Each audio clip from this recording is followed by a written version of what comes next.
पति पत्नी के जोड़े में से जब एक जोड़ा बिछड़ जाता है, यानी कि एक जो पार्टनर होता है वह मर जाता है या फिर खो जाता है या फिर दूर हो जाता है, तो दूसरे पार्टनर को ज़िंदगी काटनी बड़ी ही मुश्किल हो जाती है और उसके साथ न जाने कैसी कैसी घटनाएं भी घटित हो जाती हैं इस संसार के अंदर।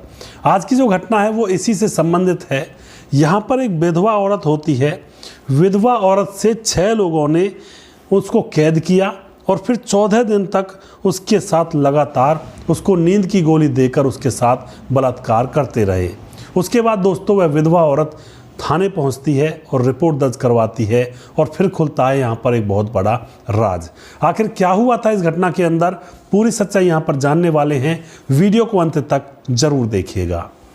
नमस्कार, मैं हूँ सुदेश कुमार और तिरछी बात चैनल में आपका स्वागत है। यह घटना राजस्थान के डीग जिले के जोहतली गाँव क्षेत्र की है। दोस्तों यह गांव कामा थाना क्षेत्र के अंतर्गत पड़ता है, जहां पर 15 सितंबर को एक महिला आई पुलिस थाने में और वह एसएचओ के सामने पेश हो जाती है और वहां सामने पेश होकर के उसके सामने रोने लगती है और कहती है कि साहब, मैं एक विधवा औरत हूं और मेरे साथ 6 लोगों ने पिछले 14-15 दिन से लगातार रेप किया है और अब मैं उनसे छूट करके जैसे तैसे पुलिस थाने में आई हूं। उनको पकड़ लीजिए, उनको गिरफ्तार कर लीजिए। अब जो उस थाने के एसएचओ होते हैं वो पूछते हैं पूरी कहानी बताइए हमें विस्तार से, आखिर हुआ क्या था। तो यहाँ पर यह महिला बताती है कि उसका नाम सीमा है, उसकी उम्र तकरीबन 38 साल है और उसकी शादी आज से 20 साल पहले हुई थी। उसके पति का नाम होता है रमेश और उसको अब 2 बच्चे भी हैं और वह फिलहाल अपने पति के साथ डीग जिले के गुलपाड़ा में रह रही होती है।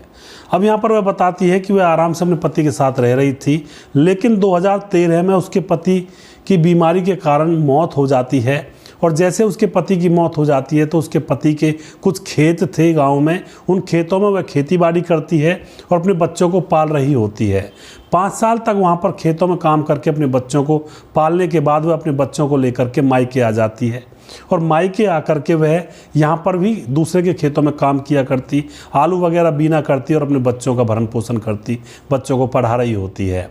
लेकिन यहाँ पर दोस्तों वह सोचती है कि इस तरह से आलू बीन कर या खेतों में काम कर कर तो गुजारा नहीं होगा। अगर मुझे कहीं नौकरी मिल जाए तो फिर महीने के महीने फिक्स रुपए आ जाएंगे और अपने बच्चों को पढ़ा लूँगी, कहीं कोई ना कोई नौकरी मिल जाए। तो दोस्तों यहाँ पर नौकरी की तलाश में वह रहती है। तभी उसको कोई एक अंशु नाम के लड़के के बारे में सूचना देता है कि वह तुमको नौकरी दिला देगा।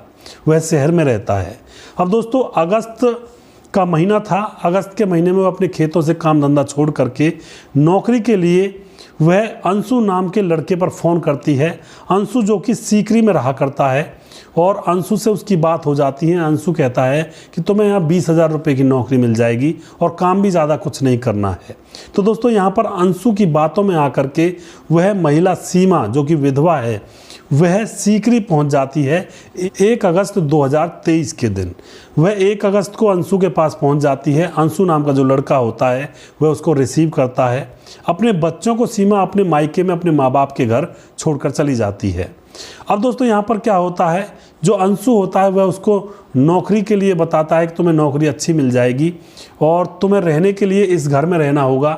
एक सुनसान बियाबान घर उसको दिखाया जाता है और यहाँ पर जो लड़की सीमा होती है वह कहती भी है कि यह तो सुनसान बियाबान इलाके में है, मैं अकेली औरत यहाँ पर कैसे रहूँगी।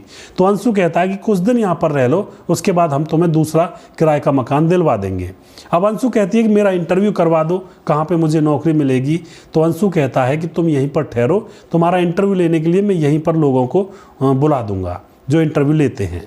अब दोस्तों यहाँ पर जो लड़की होती है सीमा वह आराम से उस घर में ठहर जाती है। शाम होती है तो शाम को उसके घर में जो अंशु के दोस्त होते हैं, एक का नाम अख्तर होता है, एक का नाम जमशेद, एक का नाम जैकम और एक गुलपा, यानी कि ये 4 दोस्त और एक खुद अंशु जो होता है वह वहाँ पर आ जाते हैं।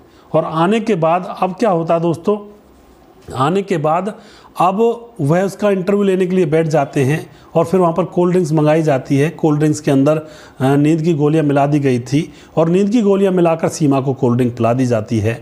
वह बेहोश हो जाती है और जैसे ही वह सीमा बेहोश हो जाती है तो यह सारे के सारे लोग उसके साथ गंदी हरकत करने लगते हैं, उसका बलात्कार करने लगते हैं।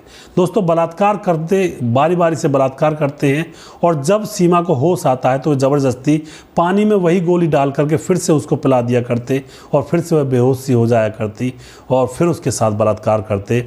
इसी तरह से तकरीबन 14-15 दिन तक उस लड़की के साथ बलात्कार किया जाता है। उनका एक और दोस्त भी वहाँ पर आ जाता है, वह भी उस लड़की के साथ बलात्कार करता है। 14 दिन जब हो जाते हैं तो सीमा उनके सामने गिड़गिड़ाने लगती है कि मुझे छोड़ दो, मुझे जाने दो। तो वह लोग ये कहते हैं कि हम तुम्हें जाने तो नहीं देंगे, क्योंकि तुम पुलिस में जाकर रिपोर्ट दर्ज कर दोगी, हम तुम्हें अंत में मारेंगे ही, जान से मार डालेंगे और तेरी लाश को कहीं किसी नहर में फेंक देंगे। लेकिन दोस्तों वह गिड़गिड़ाने लगती है कि मेरे 2 बच्चे हैं, मेरे पति की मौत हो चुकी है, मैं किस तरह से उन बच्चों को, पीछे से वो बच्चे किस तरह से रहेंगे, किस तरह से उनका भविष्य होगा, मुझे जाने दो, मैं किसी से कुछ नहीं कहूँगी। तो वो जो 6 लोग होते हैं वह कहते हैं कि अगर तुम पुलिस में जाकर ना कहो तो हम तुम्हें छोड़ देंगे और अगर पुलिस में जाकर कहो तो हम तुम्हें मारेंगे। दोस्तों यहाँ पर वह गिड़गिड़ाती है और कहती है मैं किसी से कुछ भी नहीं कहूँगी, मुझे जाने दो। तो यहाँ पर वह 6 लोग उसको वार्निंग देकर छोड़ते हैं कि पुलिस में नहीं कहना है वरना फिर तुम्हारी खैर नहीं। यहाँ पर दोस्तों यह लड़की उनसे छूटने के तुरंत बाद पुलिस थाने में जाती है और एसएचओ के सामने सारी व्यथा सुना डालती है। एसएचओ तुरंत एक्शन लेता है और उन 6 लोगों को तुरंत अरेस्ट किया जाता है और उनके खिलाफ विभिन्न धाराओं में मामला दर्ज किया जाता है, उनको जेल में भी डाल दिया जाता है। तो इस तरह से दोस्तों उन हैवानों को गिरफ्तार करके जेल में डाला गया। तो अकेली औरत का बाहर निकलना बहुत ही एक तरह से भयावह परिस्थिति पैदा कर देता है।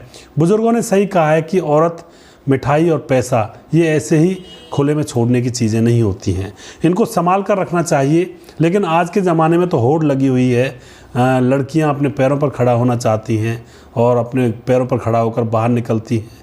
लेकिन दोस्तों बात तो ये सही है कि पैरों पर खड़ी हो जाती हैं, लेकिन ज़माना बहुत ख़राब है। ज़माना नहीं देखता है कि कोई किसी की बहन बेटी है और वो फिर ज़माना उनके साथ बड़ी दरिंदगी करता है। तो थोड़ा सा मैं तो यही कहना चाहूँगा, खूब जॉब वगैरह कीजिए जो भी करना है, लेकिन थोड़ी सी सावधानी ज़रूर बरतें। अगर कहीं बाहर जाना है तो अपने पति को साथ ले जाएं, पति ना हो तो भाई को, भाई ना हो तो पिता को, पिता भी ना हो तो माँ को, कोई ना कोई तो आपके घर में होगा जो आपके साथ जा सकता होगा। अकेले कभी भी बाहर ना जाएं क्योंकि ज़माना बहुत ख़राब है। तो दोस्तों यहाँ पर आपको इस कहानी के बारे में जो भी कुछ लगता है अपनी राय कमेंट बॉक्स में लिख सकते हैं और आप जो भी कुछ कहना चाहते हैं बता सकते हैं। और अगर आपको हमारे वीडियोज़ अच्छे लगते हैं तो उनको शेयर ज़रूर कर दिया करें। अगला प्रोग्राम बहुत जल्दी फिर से लेकर आऊँगा किसी सच्ची घटना के ऊपर। तब तक आप खुश रहें, सावधान रहें, रिश्तों की अहमियत को समझें। जय हिंद, जय भारत।